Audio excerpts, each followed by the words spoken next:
జై ముదిరాజ్, జై ముదిరాజ్. ఈరోజు మహబూబ్నగర్ జిల్లాలోని పాలమూరు యూనివర్సిటీ దగ్గర ముదిరాజ్ చైతన్య వేదిక ఆధ్వర్యంలో జరుగుతున్నటువంటి చలో గాంధీ భవన్ ముట్టడి ఈ నెల 10 తారీఖు నిర్వహించబోతున్నాము. విషయం ఏంటంటే ముదిరాజులను బీసీడీ నుంచి బీసీఏలోకి మార్చడం. అదేవిధంగా కోకాపేట భూమి ఏదైతే ముదిరాజులు కేటాయించిందో 5 ఎకరాల భూమి మరి ముదిరాజు కులంలోనే ఉన్నటువంటి తిమింగ్లాలు ఉన్నారు కొందరు, వాళ్ళు అక్రమంగా వాళ్ళ సొంతంగా ట్రస్టులు పెట్టుకొని ఆ ట్రస్ట్ పేరు మీద ఒక భూమిని పెట్టుకున్నారు.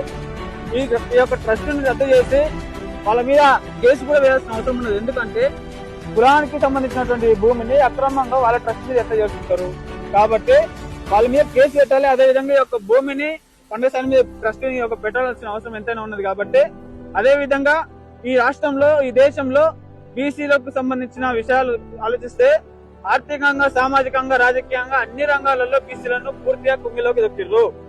విషయం ఏంటంటే బీ నుంచి బీసీఏ నుంచి కొన్ని 10 సంవత్సరాల నుంచి ఈ యొక్క ఉద్యమం కొనసాగుతుంది.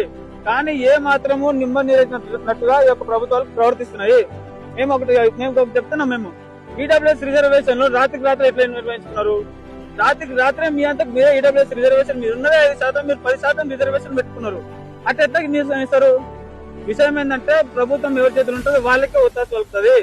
డిపార్ట్మెంట్, ఈ జ్యుడిషియరీ అన్ని కలిపి. కాబట్టి మనం రాజ్యాధికారంగా ఎదగాలి.